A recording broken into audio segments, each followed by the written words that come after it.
जय भोजपुरी, जय भोजपुरिया। हम हैं कमलेश हरिपुरी, तारकेश्वर मिश्र राही जी के लेखनी से।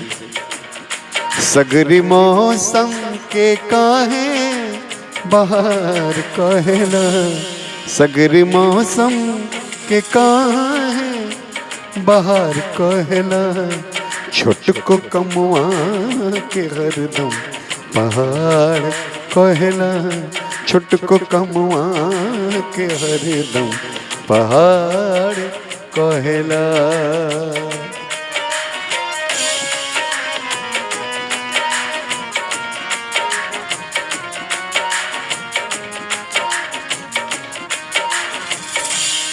कहियो तोहरो से गलती भइल होई, कहियो तोहरो से गलती भइल होई, दोस्त झगड़ा में सगरी हमार कहला, दोस्त झगड़ा में सगरी हमार कहला।